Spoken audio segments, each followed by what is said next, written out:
Welcome to THG News Today with Mervin Hanley. Good morning. We are programming for Friday, January the 17th. The news this morning is powered by Carl & Sons Unique Bakery on the island of St. Martin with 3 locations on that island, on the Pondville, in Colbay, and at the St. Martin's Medical Center. Let me say good morning to the beautiful people on the island of St. Martin, French and Dutch. Keep in touch right here on THG Network, and we thank you for your support over the years. And we thank all of you, no matter where you're from, wherever you're living. We thank you for always logged on to THG News Today, THG Network. Now, let's begin the news this morning. And while I am reading the news, remember, folks, if you have not already, to please subscribe to our network's channel so that you do not miss any important news around here. We begin this morning with news out of St. Kitts. Just days after being taken into police custody following a fatal traffic accident, Glenkeith Richardson has been formally charged in connection with the death of 4-month-old baby Mekairi Edwards of Halfway Tree. The police confirmed on Wednesday that Richardson, a resident of Old Road,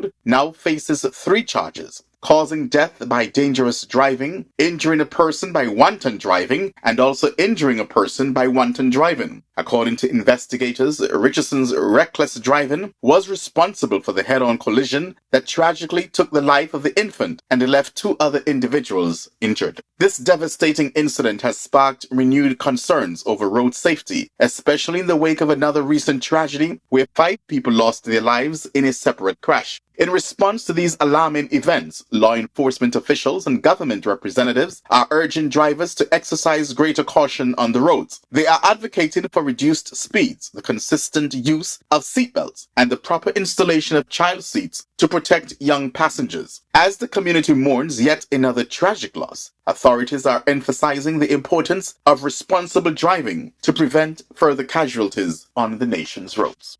Now out of Jamaica for this story right here. Amid shocking claims that an entertainer and a sportsman last year found out that they are not the biological fathers of the children they had been raising, a Jamaica lawmaker has vowed not to relent on his pledge to make DNA testing mandatory at birth to determine paternity. The legislator Heroy Clarke, who represents St. James Central, said paternity fraud is a serious issue that needs to be addressed. He told the local paper The Star that he is currently fine-tuning a motion for tabling in the House of Representatives by next Tuesday. In the latest edition of the Weekend Star, DNA paternity and relationship testing company 876 DNA said 47% of the men it tested in 2024 were not the biological fathers of the children they had been raising. Clarke, who first introduced the proposal during the 2021 State of the Constituency debates, told the newspaper that he is not concerned about any possible backlash for his stance. The Member of Parliament did not mince words about the emotional fallout of paternity fraud, describing the deep scars left on families. Whether there is going to be a backlash or not, it is really not a concern for me. What we need to do as a country is to do the right thing, and doing the right thing is what I am standing for, Clarke said. There are quite a number of persons who really want it to happen, because we have seen families broken because of this situation. There are men who build relationships with the children who are not the father of the child, and is only when it has been taken to court it is proven. And at that point, a family would have been broken, he added. So this is what is taking place in Jamaica.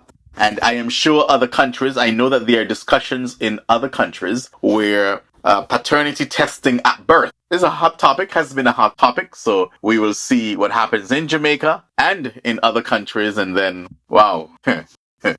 Oh, yay.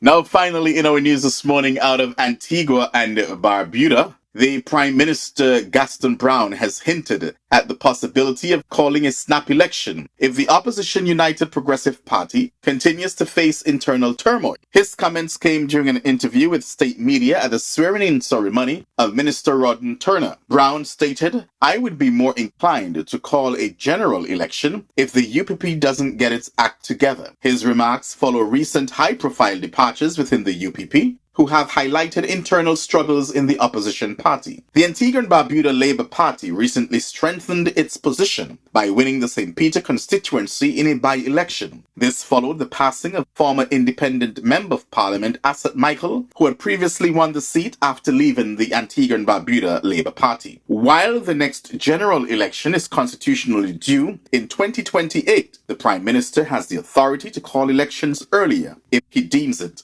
necessary. So UPP, get your acts together. Or else, what Gaston will do, and imagine the Prime Minister is actually giving them a warning. He's giving them a heads up. He's like the father talking to a child. Get your act together, or this is what I will do. That is our news for this morning, Friday. Thank you for joining us today. Remember, our news broadcasts Mondays, Wednesdays, and Fridays here on THG Network. Do join me again on Monday morning, God's willing, for a similar present. I am Mervin Hanley, and I am wishing you a wonderful and blessed weekend. And stay safe on the roads, everyone.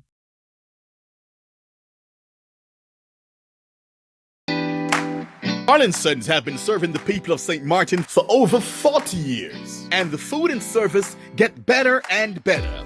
From early morning, customers flock to the bakery for their favorite sandwiches, cakes, pastries, you name it. First thing at mornings and last thing at afternoons, folks rush to Sons for simply the best. There are 2 locations, Colbay and on the Pondville.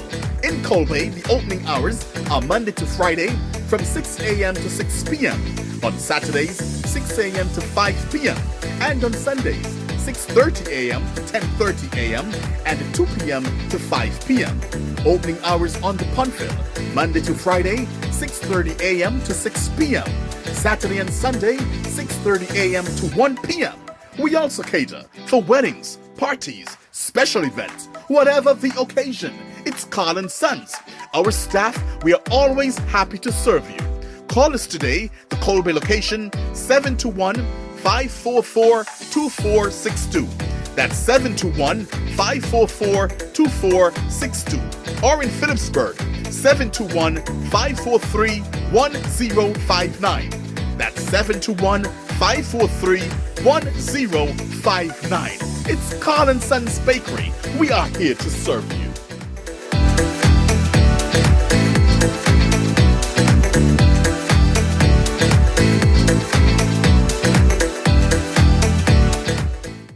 Nevis, satisfy your sweet tooth at Feaser's, the cozy spot in Charlestown, known for its mouth-watering ice cream and dal parade.